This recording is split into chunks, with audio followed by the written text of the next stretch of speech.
السلام علیکم ورحمۃ اللہ وبرکاتہ۔ بسم اللہ الرحمن الرحیم۔ خواتین و حضرات، آج کا خبرنامہ اپنے میزبان خلیق الرحمن کے ساتھ آپ سے مخاطب ہے۔ دسمبر کی آج 10 تاریخ 2024 اور جمادی الثانیہ کی 7 تاریخ اور منگل کا دن ہے۔ آج کل اور آنے والے دنوں میں اور گزرے دنوں کی جو سب سے اہم ترین 2 خبریں ہیں، ایک ملکی حوالے سے اور ایک عالمی حوالے سے۔ عالمی حوالے سے شام کی صورتحال ہے، اور افسوس ہے کہ میں آج شام کی صورتحال پر بات کرنے کی پوزیشن میں نہیں ہوں، لیکن کریں گے ضرور کسی اور وقت میں، اور شاید تھوڑی بہت پہلے بات ہو چکی ہے۔ مدارس بل کے حوالے سے بات ہو رہی ہے۔ ملکی سطح پر اس وقت جو سب سے بڑا ایشو ہے وہ مدارس بل کا ہے اور ان کے حمایتیوں کا ہے، اور ان کے مخالفت میں، مدارس بل کی مخالفت میں جانے والے کٹ پتلیوں کا ہے۔ تو اس حوالے سے مدارس بل کے حوالے سے مختصر انشاءاللہ گفتگو ہوگی آپ لوگوں کے ساتھ۔ مولانا فضل الرحمان جو سیاسی محاذ کے بیتاج بادشاہ ہیں، ان سے آپ اختلاف کر سکتے ہیں، اور ہم بھی خود اختلاف رائے کا اظہار کئی دفعہ کرتے رہے ہیں، لیکن وہ اپنے سیاسی محاذ کے اس وقت بیتاج بادشاہ ہیں۔ ان کا کہنا ہے کہ مدارس بل پر کوئی تجویز قبول نہیں، حکومت سیاسی اکھاڑا نہ بنائے۔ حکومت نے کوئی ترمیم دی تو اسے چمٹے سے بھی پکڑنے کے لیے تیار نہیں۔ وہ مدارس کو ایگزیکٹو آرڈر کے ماتحت کرنا چاہتے ہیں۔ سب متفق تھے۔ زرداری کی طرف سے بل واپس کیوں بھیجا گیا؟ علماء کو علماء کے مقابل لایا جا رہا ہے۔ بل پر تمام علماء اور مدارس کا اتفاق ہے۔ Press conference. جمعیت علماء اسلام کے سربراہ مولانا فضل الرحمان نے کہا ہے کہ حکومت دینی مدارس کی قانون سازی کے معاملے کو سیاسی اکھاڑا نہ بنائے۔ مولانا کا بیان اتنا اہم ہے کہ میں عنوان آپ کو سنانا چاہتا ہوں، اس کے بعد انشاءاللہ خبر کے ساتھ ساتھ تبصرہ تجزیہ دونوں چلیں گے۔ مولانا کہتے ہیں کہ ہم قانون کی بات کر رہے ہیں، جبکہ وہ مدارس کو ایک ایگزیکٹو آرڈر کے ماتحت کرنا چاہتے ہیں۔ کان کھول کے سن لیں۔ مدارس بل پر ہمیں حکومت کی کوئی تجویز قبول نہیں۔ اگر انہوں نے کوئی ترمیم دی تو اسے قبول کرنا تو دور کی بات ہے، تجویز کو چمٹے سے بھی پکڑنے کے لیے تیار نہیں۔ 4 صدر میں پریس کانفرنس میں انہوں نے کہا کہ مدارس کے بل پر نواز شریف، آصف زرداری، سینٹ، قومی اسمبلی سب متفق ہو گئے تھے۔ بل سینٹ میں پیش ہوا، اسمبلی نے بل پاس کر دیا، صدر نے دستخط نہیں کیے۔ اگر صدر دیگر بلز پر دستخط کر سکتا ہے تو اس مدرسہ بل کو اعتراضات کے ساتھ واپس کیوں بھیجا گیا؟ انہوں نے کہا کہ آج نیا شوشہ چھوڑا ہے کہ مدارس تو پہلے وزارت تعلیم کے ساتھ وابستہ تھے۔ بتانا چاہوں گا کہ اس مدارس بل میں ہم نے تمام مدارس کو مکمل آزادی دی ہے کہ وہ کسی بھی وفاقی ادارے کے ساتھ الحاق کرنا چاہیں تو کر لیں، چاہے وہ 1860 ایکٹ کے تحت یا وزارت تعلیم۔ ہمیں کوئی اعتراض نہیں، ہر مدرسہ آزاد ہے۔ تو اعتراض کیسا؟ علماء کو علماء کے مد مقابل لایا جا رہا ہے۔ مدارس میں کوئی اختلاف نہیں، مدارس بل پر تمام علماء اور مدارس کے اتفاق ہے۔ نئے شوشے نہ چھوڑیں، علماء کو تقسیم کرنے کی سازش کی جا رہی ہے۔ ہم حتمی اعلان کر رہے ہیں، مفتی تقی عثمانی اور صدر وفاق المدارس کی جانب سے اطلاع آئی کہ انہوں نے 17 دسمبر کو اہم اجلاس طلب کر لیا ہے۔ ہم اپنے فیصلے اور اعلان کو اس اجلاس تک روکتے ہیں۔ اس اجلاس کے بعد متفقہ طور پر فیصلے کیے جائیں گے۔ حکومت اس معاملے کو سیاسی کھاڑا نہ بنائے۔ ہم قانون کی بات کر رہے ہیں، جبکہ وہ مدارس کو ایک ایگزیکٹو آرڈر کے ماتحت کرنا چاہتے ہیں، جبکہ مدارس کو قانون کے تحت ریگولرائز کرنے کی کوشش کر رہے ہیں، لیکن مدارس کی آزادی اور خود مختاری کو اپنی جگہ قائم رکھنا چاہتے ہیں۔ ہم نے جب وزارت تعلیم کے تحت رجسٹرڈ ہو کر ان کی بات مانی تو انہوں نے ہم پر ایگزیکٹو آرڈر کے ذریعے ایک ڈائریکٹریٹ مسلط کر دیا، یعنی وہ ہمیں ماتحت کرنا چاہتے ہیں، جبکہ مدارس ان کے ماتحت ہونے کو تیار نہیں، یعنی منسلک ہونے کو تیار ہے، ماتحت ہونے کو تیار نہیں۔ مدارس بل پر تو پاکستان کے خفیہ ادارے بھی متفق تھے، یہ بہت بڑی بات ہے۔ ان کے اتفاق رائے سے سارے معاملات طے ہوئے، اگرچہ وہ نظر نہیں آتے مگر وہ موجود ہوتے ہیں، رابطے میں رہتے ہیں۔ ہمارا سوال یہی ہے، جب سب کچھ اتفاق رائے سے ہوا تو اب کیا ہو گیا؟ مولانا کا یہ بیان اتنا اہم تھا کہ کم و بیش میں نے سارا بیان ان کا آپ کو پڑھ کر سنا دیا۔ اس پر میں آپ سے تھوڑی سی درد دل رکھنا چاہتا ہوں، کچھ تبصرہ، کچھ تجزیہ، کچھ کھٹی میٹھی باتیں انشاءاللہ آپ کے سامنے کرنا چاہوں گا۔ میرا سوال یہ ہے کہ مدارس بل اس وقت جو مولانا کا حکومت کے ساتھ میچ پڑا ہوا ہے، حکومت نے مولانا کو دھوکہ دیا ہے، منافقت دکھائی ہے۔ بدترین سے بدترین مخالف بھی اس بات کو تسلیم کرتا ہے کہ یہ مدارس بل کے ساتھ دھوکہ ہوا ہے۔ جب سب کچھ خود مولانا کے دروازے پہ آ کے وہ سجدہ ہونے کو تیار تھے اور تمام معاملات مانے گئے، مولانا نے اپنی شرائط کے اوپر 26ویں آئینی ترمیم میں حصہ لیا۔ حالانکہ میں اس وقت بھی مجھے تحفظات اس حوالے سے تھے کہ سپریم کورٹ کو گنجا کر دیا گیا ہے، سپریم کورٹ کی جو طاقت ہے وہ گنجی ہو گئی ہے، اس وقت اس حوالے سے آج بھی میرے تحفظات ہیں۔ لیکن مدارس بل کے حوالے سے مولانا نے اپنے مفاد کو سامنے رکھا 26ویں آئینی ترمیم میں حصہ لیا، لیکن مولانا کے ساتھ کیا تمام علماء حق کے ساتھ دھوکہ ہوا۔ اس دھوکے کو ختم کرنے کے لیے مولانا دھیرے دھیرے قدم بڑھا رہے ہیں اور اسلام آباد کی طرف مارچ کرنا چاہتے ہیں۔ مارچ کرنا ان کا حق ہے اور ان کو یہ مارچ کرنا بھی چاہیے اور اپنی بات کو طاقت کے زور پر منوانا بھی چاہیے۔ اسلام نے مجھے اور آپ کو مزاحمت کرنے کا حق دیا ہے، اصول مزاحمت مجھے اور آپ کو فراہم کی ہیں۔ اسلام نے آپ کو یہی نہیں کہا ہاتھ پاؤں چوم کر لیٹ جاؤ، اسلام نے ہمیں خسرا نہیں بنایا، اسلام نے ہمیں ہمت دی ہے، اسلام نے ہمیں طاقتی قوتوں کے خلاف حساس بنایا ہے، متنبع کیا ہے اور چکنا کیا ہے، اور مولانا اسی فریضے کو ادا کرنے کے لیے میدان میں آ رہے ہیں۔ لیکن اس میدان سے روکنے کے لیے مولانا ہی کہ اپنے بھائیوں کو سامنے لایا جا رہا ہے، دیوبندیوں کو سامنے لایا جا رہا ہے، ان کو سامنے لایا جا رہا ہے جن کو وفاق المدارس نے سند دی، جو شاگرد کی سطح پر ہے، اور آج استادوں کے منہ کے سامنے آ رہے ہیں اپنے آپ کو بڑے محقق بنا کر، حالانکہ ان محققین کی اوقات کو ہم بہت اچھا جانتے ہیں۔ ہم چاہتے ہیں کہ ہم اس معاملے میں صبر سے کام لیں، ان کو بے لباس نہ کریں۔ افغان جہاد سے وہ کہاں کہاں تھے اور کس کس کی وہ جاسوسی کر رہے تھے، کس کس کی وہ مریدی میں بیٹھے ہوئے تھے، کہاں کہاں سے وہ کام کر رہے تھے، ایک ایک چیز کا ہمیں پتہ ہے۔ لیکن ہم مصلحت کے تحت، حکمت کے تحت اور بہت سے شرم و حیا میں بھی ہم خاموش ہو رہے ہیں۔ لیکن ایک ایسے وقت میں جب پی ٹی آئی کہتی کہ سوال ہے کہ گولی کیوں چلائی، ہمارا سوال ہے ان مولویوں سے کہ جب مدارس بل کے حوالے سے مولانا سامنے آ رہے ہیں، تم ایسے وقت میں سامنے کیوں آئے؟ تم ایسے وقت میں میڈیا ٹاک شو کیوں کر رہے ہو؟ تم ایسے وقت میں پریس کانفرنس کیوں کر رہے ہو؟ تم ایسے وقت میں وزارت تعلیم کا کلمہ کیوں پڑھ رہے ہو؟ تمہارے پیٹ میں کیوں درد اٹھا؟ تمہیں کیا ہو گیا تھا؟ تمہارے پیٹ میں درد کیوں اٹھا ہے؟ تم نے اگر وزارت تعلیم کے ماتحت رہنا ہے، رہو، جہاں رہنا ہے رہو۔ مولانا مدارس بل کے تحت آئے ہیں اور مولانا کا کہنا یہ ہے کہ بھائی جو 1860 ایکٹ کے تحت ہمارے ساتھ اپنی رجسٹریشن چاہتا ہے مدرسہ، وہ ہمارے ساتھ رہے۔ جو وزارت تعلیم والوں کے پاس جانا چاہتا ہے، لیٹنا چاہتا ہے، وہ چلا جائے، کوئی اعتراض نہیں، کوئی تصادم نہیں۔ لیکن جن کے مفاد پہ زد نہیں پڑتی، وہ میدان میں کیوں اترے ہیں؟ وہ سامنے کیوں آئے؟ نہیں، وہ سامنے نہیں آئے، ان کو سامنے لایا گیا ہے، ان سے پریس کانفرنس کروائی جا رہی ہے، ان کو سامنے بٹھایا جا رہا ہے، ان کو استعمال کر کے مولانا فضل الرحمان کی قوت کو توڑا جا رہا ہے۔ اور خدا کی قسم مولانا فضل الرحمان کی قوت کو نہیں توڑا جا رہا، یہ علماء دیوبند کی قوت کو توڑا جا رہا ہے۔ اور اللہ وحدہ لا شریک لہ کی قسم کھا کے کہتا ہوں، اس ملک کی سب سے بڑی طاقت علماء حق، علماء دیوبند ہیں، جن کو کبھی مختلف عنوانوں سے فروعی مسائل میں الجھا کے اور توڑا جاتا رہا، اور آج یہ توڑنے کی جو سازش ہے وہ دھیرے دھیرے عروج کی طرف جا رہی ہے۔ بہت دکھ ہو رہا ہے خدا کی قسم، ایک ایسے موقع پر جب سیاست کے بیتاج بادشاہ مدارس کی حمایت میں میدان میں ہیں، وہ قانون سازی کروا رہے ہیں۔ آپ نے اگر ان کی حمایت نہیں کرنی، کم سے کم مخالفت بھی نہ کرو۔ اگر آپ نے وزارت تعلیم کی طرف رہنا ہے، اپنا جھکاؤ آپ نے پس پردہ قوتوں کے ساتھ رکھنا ہے، رہو، لیکن مخالفت میں میدان میں اترنے کا مطلب کیا ہے؟ آپ ہزاروں کی تعداد میں جو مدارس ہیں، جو وفاق المدارس کے تحت ہے، انہیں رگید کے آپ وزارت تعلیم کی طرف کیوں لے جانا چاہتے ہیں؟ پس پردہ آپ کے مقاصد کیا ہیں؟ بہت سے سوالات ہیں خواتین و حضرات، ان تمام سوالات پہ ہم بات نہیں کر سکتے، لیکن میں بہت سی باتیں کر چکا ہوں اور بہت سے باتوں پر میں متنبع کر چکا ہوں، اشارے کر چکا ہوں۔ العاقل تکفیہ الاشارہ۔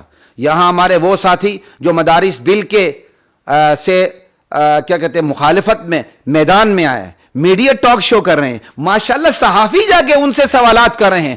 آپ کی اوقات کیا ہے ہم بہت اچھی طرح جانتے ہیں۔ آپ کے پاس صحافی بھیجے جاتے ہیں، آپ بڑے وسیع الظرف ہیں، آپ کی وسعت ظرفی کے چرچے ہوتے ہیں، ماشاءاللہ آپ اتحاد امت کے داعی ہیں، لیکن اپنوں کے لیے نہیں۔ آپ بڑے وسعت ظرف ہیں، آپ تو ڈاکٹر ذاکر نائک کے لیے نقوی جیسے لوگوں کو پکڑ کے لائے تھے کہ بھائی میں نے آپ کے لیے ان کو بلایا. وہ شہنشاہ نقوی جو صحابہ کے خلاف بکواس کرتا ہے, اس کے منہ میں بواسیر ہے, آپ نے ڈاکٹر ذاکر نائک کو کہا کہ میں آپ کے لیے ان کو لے کر آیا ہوں. آپ بڑے وسیع الظرف ہیں, آپ انسانیت کا نام لے کر اتحاد امت کا کلمہ پڑھتے ہیں, لیکن اپنوں کے لیے نہیں کرتے یہ کام. اپنوں کے ساتھ تصادم کے لیے آپ میدان میں ہیں. مدارس کا بل پیش ہو رہا ہے, میچ پڑھ رہا ہے, اور آپ مولانا کے خلاف میدان میں ہیں اور کہتے ہیں پتہ نہیں مولانا کے اس میں کیا مفاد ہیں. الٹا مولانا کے مفاد گنوانا چاہ رہے ہیں. ہم آپ کو بہت اچھی طرح جانتے ہیں. ادھر سے اتحاد امت کے لیے گلگت بلتستان کے سفر بھی ہوتے ہیں, زندگیت اور مرتدین کے لیے نرم گوشے, اور دوسری طرف جو مولانا اپنے ہیں, آپ کا ان کے ساتھ اختلاف ہو سکتا ہے, ہمارا بھی کئی چیزوں میں ان کے ساتھ اختلاف ہو جاتا ہے, لیکن آپ ان کے خلاف میدان میں اتر چکے ہیں. کوئی پگڑی پہن کے اور کوئی پگڑی کے اوپر چادریں لے کے, یہ کوئی اوقات, یہ کوئی طریقہ نہیں ہے. طاغوتی اشاروں پر اپنوں کو خلاف میدان میں, یہ کٹ پتلی ہیں. آج مدارس بل کے حوالے سے مولانا میدان میں ہیں, تو ان کو روکنے کے لیے انہی کے بھائیوں کو میدان میں اتارا جا رہا ہے, حالانکہ ان کی کوئی اوقات نہیں ہے. اگر ایسے موقع پر وہ میدان میں اتر رہے ہیں اور اشاروں پر ناچ رہے ہیں, آپ اسی سے اندازہ کر لیں وہ کل کیا کریں گے. یہی امتحان ہے حق و باطل کی کو پہچاننے کا. میں آپ کو یہی طریقہ بتا رہا ہوں. مدارس بل کے لیے مولانا جا رہے ہیں نا, جو متفق نہیں نہ جائیں, آرام سے بیٹھے رہیں, لیکن ایسے موقع پر جن کو سامنے لایا جا رہا ہے, جو کٹ پتلی بن رہے ہیں, حق کو تقسیم کر رہے ہیں اور طاغوتی قوتوں کے اشاروں پر, تو کل وہ اس سے بڑے اشارے پر کیا گل کھلائیں گے. اس لیے آج ان لوگوں سے دور رہیں. قد تبین الرشد من الغی, میں تو صاف کہتا ہوں کہ حق باطل یہیں سے واضح ہو چکا ہے. تقسیم اور حکومت یہ بہت پرانی پالیسی ہے حکومت کی, قوتوں کی, مقتدرہ قوتوں کی, کہ ڈیوائڈ اینڈ رول, تقسیم کریں, حکومت کریں. انگریز سے یہ رول, یہ ضابطہ ان کو وراثت میں ملا, لیکن کان کھول کے سن لیں, آپ حق کو تقسیم نہیں کر رہے, آپ ریاست کو تقسیم کر رہے ہیں. ریاست پہلے ہی تقسیم ہو کے 45% رہ چکی ہے, بنگال بنگلہ دیش بن چکا ہے. آپ اس کی مزید تقسیم نہ کریں. آپ حق کو تقسیم کریں گے, آپ حق کو نہیں ریاست کو تقسیم کر رہے ہیں. اس ملک میں کون سا گناہ نہیں ہے, بے حیائی, بدکاری, لواطت, زنا, ٹرانسجینڈر ایکٹ, کیا کچھ اس ملک میں نہیں ہے. اور اللہ اور اس کے رسول کے خلاف جنگ سود اور شراب کی صورت میں ہے. وہ عیسائی کہتے ہیں کہ بھائی ہم یہ ہمارے نام پہ پرمٹ لے کے مسلمان شراب پیتے ہیں, یہاں تک یہاں گناہ ہو رہے ہیں. لیکن اللہ نے اس دھرتی پہ رحم کیا. اس دھرتی کو شام نہیں بنایا, عراق نہیں بنایا, لبنان, بیروت اور غزہ نہیں بنایا. کیوں؟ یہ جہاد کی نرسری رہی ہے, یہ مدارس کی حق کی دعوت و تبلیغ کی نرسری ہے. اس پر رحم کھائیں, اس نرسری کو توڑے نا. اگر آپ نے مدارس کو اور مولا کی قوت کو توڑنے کی کوشش کی تو آپ اس نرسری کو توڑیں گے, حق کو توڑیں گے, اور حق کو توڑنے کی سزا ریاست کو ٹوٹ جانا ہے. یہ بات یاد رکھیں. سوال یہ ہے, کہتے نا پی ٹی آئی کہتے ہیں سوال ہے کہ تم نے گولی کیوں چلائی. ہمارا سوال یہ ہے, اے مولویوں, اے پگڑی پہننے والوں اور پگڑی پہن کی چادریں اوڑھنے والوں, تم ایسے وقت میں سامنے کیوں آئے ہو؟ تمہیں سامنے آنے کی ضرورت کیا تھی؟ راہو وزارت تعلیم کی طرف کیوں آئے سامنے؟ مولانا نے کوئی تمہاری چادر کھینچی تھی؟ مولانا نے تمہاری کوئی پگڑی اتاری تھی؟ آرام سے بیٹھے رہتے. تم سامنے نہیں آئے, تم کو سامنے لایا گیا ہے, اور تم سامنے لائے جانے پر مجبور ہو گئے ہو. آج تم اتنے مجبور ہو گئے ہو, کل تم کتنے مجبور ہو گئے. ہمیں اسی سے اندازہ ہے تمہاری کل اوقات کا, خدا کی قسم. وفاق 1860 ایکٹ کے تحت رہنا چاہتا ہے, اور تم ایگزیکٹو آرڈر کے تحت ماتحت رہنا چاہتے ہو. رہو, تمہاری اپنی پالیسی, وفاق کا اپنا مفاد, لکم دینکم ولی دین. مگر تم وفاق کو اپنے ساتھ کیوں ملانا چاہتے ہو؟ تم استاد ہو یا وفاق والے تمہارے استاد ہیں؟ تم سینئر ہو یا وفاق والے تم سے سینئر ہیں؟ ہاں تم استاد ہوتے, تم بڑے ہوتے, تم وفاق کو اپنی طرف کھینچتے تو چلو جی ہم اتنا غیر جانبداری سے سوچ لیتے, یار آپ بڑے ہو, آپ اساتذہ ہو, آپ شاگردوں کو اپنے ساتھ زبردستی بھی ملانا چاہتے ہو. تم تو خود شاگرد ہو, تم استادوں کو اپنے ساتھ ملانا چاہتے ہو. تمہیں شرم آنی چاہیے, ایک گلاس پانی میں ڈوب کے مرنا چاہیے. تمہارے وفاقوں کی کل اوقات میں آج بتا دوں, حالانکہ میں وفاقوں کا کبھی مخالف نہیں رہا. میں کہتا ہوں ٹھیک ہے, اچھی بات ہے, ایک مسابقت کی فضا قائم ہوگی, اچھے سے اچھا نصاب سامنے آئے گا اور ملکی اور عالمی ضرورتیں پوری ہوں گی. لیکن آج میں بتانا چاہتا ہوں تمہاری وفاقوں کی کل اوقات یہ ہے کہ تمہارے وفاق میں سے ایک فرد کی نفی کر دیں، وفاق کی نفی ہو جاتی ہے۔ تمہارے وفاقوں کی کل اوقات یہ ہے، تمہارے وفاق کے پیچھے جو قوتیں کھڑی ان کو ذرا ہٹا دے، تمہارا وفاق دھڑام سے زمین بوس ہو جاتا ہے، تحت الثری میں جا گرتا ہے۔ اور آپ کو بتا دوں وفاق المدارس کی کل اوقات کیا ہے؟ وفاق المدارس کی اوقات یہ ہے کہ وہ ایک ادارہ ہے۔ اس وفاق المدارس کو مولانا فضل الرحمان بھی چھوڑ دے تو اسے فرق نہیں پڑے گا، مفتی تقی عثمانی بھی چھوڑ دے تو اس کو فرق نہیں پڑے گا، بڑے بڑے شیوخ الحدیث بھی چھوڑ دے تو اسے فرق نہیں پڑنے والا۔ پس پردہ قوتیں تصادم بھی کریں تو وفاق المدارس کے اندر اتنی ہمت ہے کہ وہ سینے پہ گولیاں کھانے کے لیے تیار ہو، وہ اس پوزیشن میں ہے۔ تمہاری تو کوئی پوزیشن ہی نہیں ہے بھائی، تمہارے تو ایک فرد کو وفاق، دو تین وفاق ہے، ایک فرد کو نکال دو وفاق رہتا ہی نہیں، وفاق کا وجود ہی نہیں ہے۔ پس پردہ قوتوں کو ہٹا دو، تمہارے وفاق دڑام سے نیچے گر جاتے ہیں۔ تم وفاق المدارس کے سامنے آنا چاہتے ہو، یہ منہ اور مسور کی دال، یہ تمہاری اوقات۔ اور میں آپ کو ایک اور بات بتا دوں سننے والوں کو، جنہوں نے وفاق حق کو تقسیم کیا وفاق کی صورت میں، حالانکہ میں اس کو تقسیم نہیں کہہ رہا تھا لیکن آج میں کہنے پر مجبور ہوں، وہ ابھی اس تقسیم پر مطمئن نہیں ہے۔ وہ کہتے ہیں ابھی یہ تقسیم پوری نہیں ہوئی، مزید ٹوٹے ٹوٹے کیے جائیں گے، مزید وفاق بنائے جائیں گے، 4 10 آدمی پر مشتمل مزید وفاق بنائے جائیں گے تاکہ حق کی قوت مزید ٹوٹے۔ لیکن وہ حق کو نہیں توڑیں گے، وہ ریاست کو توڑیں گے، اپنے پاؤں پہ کلہاڑی ماریں گے۔ اور یہ بات یاد رکھیں، یہ جو مدارس بل ہے، خدائے پاک کی قسم، یہ مدارس بل مدارس کی زندگی اور موت کا مسئلہ ہے۔ یہ مدارس بل مدارس کی آزادی اور غلامی کا مقدمہ ہے، اور انشاءاللہ ہم یہ مقدمہ جیت کے دکھائیں گے تمہیں۔ سیاسی محاذ کے بیتاج بادشاہ تمہارا مقدمہ لڑ رہے ہیں، تمہیں ان کو ساتھ دینا چاہیے۔ اگر ساتھ نہیں دے سکتے مخالفت تو نہ کرو کم بختو۔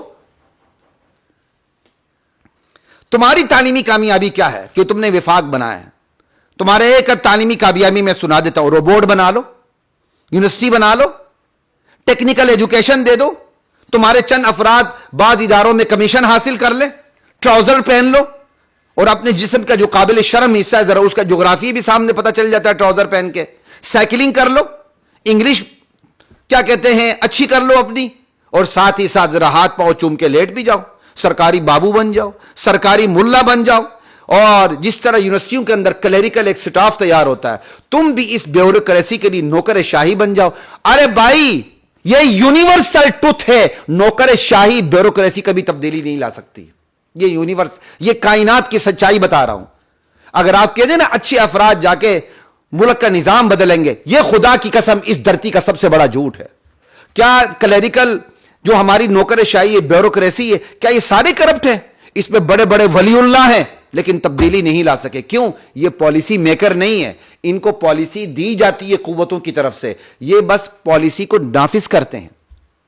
آپ قوم کو یہ مغالطہ دے رہے ہو ہمارے بچے چلے جائیں گے تبدیلی لائیں گے، نہیں، آپ کے بچے غلام ابن غلام ابن غلام ہی رہیں گے۔ یہ مدارس کا غریب عالم جس کی آپ ڈگری کو IMM ضیاءالحق کی وجہ سے پرائمری کی 12 بھی نہ سمجھے، ہم پھر بھی ان مدارس کو چھوڑنے کے لیے تیار نہیں ہیں۔ ہم وہی کام کریں گے آزادانہ حیثیت میں، جو قوت مقتدرہ قوتیں ہم ان کی ذہن سازی کر کے ان کو مسلمان بنائیں گے۔ یہ کام ہے، یہ کام نہیں ہے۔ ہمیں یہ کام نہ دکھاؤ، ہم نے گاٹ کا پانی پیا ہے، ہم نے لاء کالج میں پڑھا ہے، یونیورسٹیوں میں پڑھا ہے، ایک سے زائد یونیورسٹیوں میں پڑھا بھی ہے، پڑھایا بھی ہے، ان گھاٹوں سے ہم گزر کے آئے، آپ نے خواب بھی نہیں دیکھا ابھی، ہم سب کچھ جانتے ہیں۔ یہ کلیریکل سٹاف 5 آدمی ہم نے ادھر بھیج دی، 10 آدمی ہم نے اس کمیشن میں بھیج دی، آپ اپنی یہ کامیابی دکھا رہے ہیں، اور ایک مدرسہ روبوٹ بنا کے کامیابی دکھا رہا ہے۔ یہ طریقے ہیں، یہ شکاری کا جال ہے، اور اس شکاری کے اس جال میں مدارس کبھی بھی نہیں آئیں گے۔ یہ تمہاری تعلیم ہے کل۔ اس ملک میں تبدیلی ہمیشہ غریب ملا لائے گا، سہولتوں سے پیدل ملا لائے گا، آزاد منش انسان لائے گا، حریت پسند ملا لائے گا، اور کوئی تبدیلی نہیں لائے گا۔ یہ پتھر پہ لکیر ہے، سن لو۔ ہم جیسے ڈرائنگ روم میں بیٹھ کے AC کے نیچے بیٹھ کے پریس کانفرنس کرنے والے یہ تبدیلی نہیں لا سکتے ہیں، ٹھیک ہے؟ اور وفاق کو بھی میرا ایک مشورہ ہے، حالات سے سبق لیں، فروعی مسائل میں الجھ کے موقع نہ دے۔ ہمارے وفاق میں کچھ ایسے ساتھی ہیں المہند المفند کی بات کر رہے ہوتے ہیں، حیاتی مماتی جھگڑوں کو سامنے لا رہے ہوتے ہیں اور سامنے بڑے غیر جانبدار بنتے نہیں، ہم وسیع الظرف ہیں اور وچوں یہ کھیل کھیلنے کی کوشش کرتے ہیں. ایسے لوگ بھی وفاق کو توڑنے میں ملوث ہیں. یہ بڑا نازک وقت ہے، ہماری قوت کو توڑا جا رہا ہے. ایسے میں ہمیں متحد ہونے کی ضرورت ہے. ہم نے اپنا مدنی رنگ دکھانا ہے تو مدنی ٹیبل پہ دکھائیں، تھانوی رنگ دکھانا ہے تو تھانوی ٹیبل پہ دکھائیں، حیاتی مماتی رنگ دکھانا ہے تو اپنی اپنی ٹیبل پہ دکھائیں بس. لیکن جہاں ہمارے درمیان اتحاد کا ٹیبل ہو، ہم سارے ایک ہیں. یہ ہمارے فروعی مسائل ہیں. فروعی مسائل میں ہم آپس میں ریشم کی طرح نرم ہونا چاہیے، لیکن غیروں کے معاملے میں ہمیں فولاد کی چٹان بننا چاہیے، ورنہ ہم خودکشی کریں گے، اپنے پاؤں پہ کلہاڑا ماریں گے. یہ آپ کو میں نے وفاق کو ایک تھوڑا سا مشورہ دے دیا. لا الہ الا اللہ. طاغوتی قوتوں سے میچ پڑا ہے، آپ حمایت نہیں کر سکتے تو مخالفت پہ کیوں اترتے ہیں؟ مختلف بورڈ ہیں، مختلف پالیسی ہیں، رکھیں. لیکن مولانا کے ساتھ جو دھوکہ ہوا، مولانا اس دھوکے کو ختم کرنا چاہتے ہیں اور آپ اس کے مقابلے میں میڈیا ٹاک شو کر رہے ہیں، مولانا کے خلاف کر رہے ہیں. ہم وزارت تعلیم کے ماتحت رہنا چاہتے ہیں، کلمہ پڑھ رہے ہیں. یہ آپ بدترین خیانت کا مظاہرہ کر رہے ہیں، یہ آپ بدترین بددیانتی کا مظاہرہ کر رہے ہیں، یہ آپ حق کو توڑنے کی باتیں کر رہے ہیں. آپ آئے کیوں؟ آپ کو لایا گیا ہے. آپ میں فراست ہوتی، آپ کے اندر حماقت نہ ہوتی تو آپ سامنے نہ آتے. آپ ہماری طرف سے وزارت تعلیم نہیں، وزارت سیاحت میں چلے جائیں، وزارت انٹرٹینمنٹ میں چلے جائیں، جہاں مرضی چلے جائیں. وفاق نے آپ پہ اعتراض کیا؟ وفاق اپنا کام کر رہا ہے، تم خواہ مخواہ میدان میں. وہ کیا ہے بیگانی شادی میں عبداللہ دیوانہ؟ مدارس اپنا کام پیش کر رہے ہیں اور تم میدان میں آ رہے ہو. بھائی تمہارا اپنا وفاق ہے، رہو، لیکن ایک خاص وقت میں میدان میں اترنا، یہ اترنا نہیں ہے، یہ اتارنا ہے. آپ کو اتارا گیا. اور ہم جانتے ہیں کس نے ہمیشہ چھتری تلے کام کیا ہے، کس کی مریدی میں کام کیا ہے، کس کا نام استعمال کیا ہے. جہاد کے وقت سے کون کس کے ساتھ تھا، اور ایک بڑی ہستی فوت ہو گئی تو اس کا نام استعمال کر کے اس نے اپنا ویژن دے دیا. کاش مولانا یہ جو آپ نے ویژن دیا ہے نا، مفتی رشید احمد کا نام استعمال کر کے، یہ ذرا آپ اپنے نام سے یہ ویژن دیتے. آپ کا ویژن چھان بورا ہوتا، چھان بورا. محض میڈیا پہ کمپین چلا کے آپ اپنے ویژن کو ترقی نہیں دے سکتے. آپ نے اپنے ویژن کو ترقی دینی تھی، اپنے نام سے اپنے ویژن کو ترقی دیتے، پھر پتہ چلتا کہ آپ کہاں کھڑے ہیں. آپ نے بڑوں کا نام استعمال کر کے ویژن اپنا دیا. آپ اپنا نام استعمال کر کے وہی ویژن دیتے تو یہ آپ کا ویژن چھان بورا ہوتا. آج میں مجبور ہو گیا ہوں یہ بات کرنے پر، حالانکہ میں نے مصلحت اور حکمت کے تحت میں نے یہ کبھی بات نہیں کی تھی. آپ لوگوں کی کل اوقات یہ ہے کہ آپ اپنا ویژن اپنے نام سے ہی نہیں دے سکتے. آپ اپنا ویژن ان کے نام سے دیں گے جو آپ کے ویژن سے 180 درجے بلکہ 360 ڈگری مخالف تھے. آپ ان کا نام استعمال کر کے اپنا ویژن دے رہے ہیں. بہرحال بہت دیر ہو رہی ہے، ہمارے ایڈمن بھی پریشان ہو رہے ہیں. اتنی ہی بات کافی ہے.